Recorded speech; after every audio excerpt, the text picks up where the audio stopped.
Si inaugura oggi la seconda esposizione della personale di Carmelina Guarneri qui al Palazzo dei Filippini. Ecco, parliamo con lei, un secondo appuntamento per i tanti suoi fan, ma parliamo anche della pittura, cosa la ispira e cosa c'è di nuovo in questa sua seconda edizione? Questa seconda edizione è ispirata al cosmo, la prima veramente alle esplosioni astrali, quindi sempre riferita all'universo, ma anche questa è ispirata al cosmo perché mi affascina tantissimo.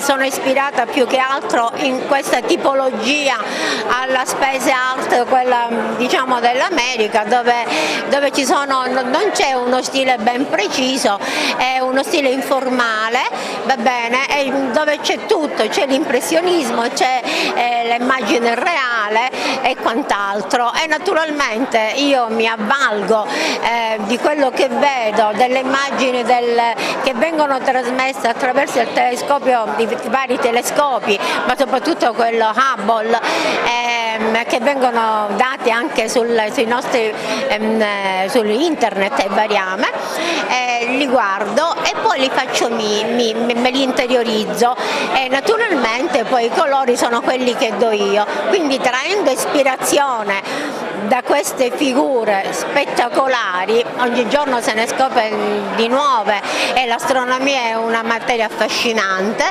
e traendo ispirazione appunto da questo universo, io poi a seconda degli stati d'animo, delle sensazioni che provo, sono più o meno particolari, mi esprimo con le mie tele. Gli obiettivi artistici di Carmelina Guarneri? Ecco, io non mi pongo degli obiettivi ben precisi, io dipingo quando ne avverto la necessità, perché prendere in mano i colori dipende dal mio stato d'animo. Infatti io ho iniziato circa 20 anni fa, nonostante avessi la passione fin da bambina, ed è scaturita diciamo questa mia necessità di esprimermi con le tele a seguito di un'emozione molto profonda. Le manca il suo lavoro istituzionale? Sì, molto. Quindi cerca un po' di compensarlo dipingendo? Dipingendo, ma anche, sì, anche.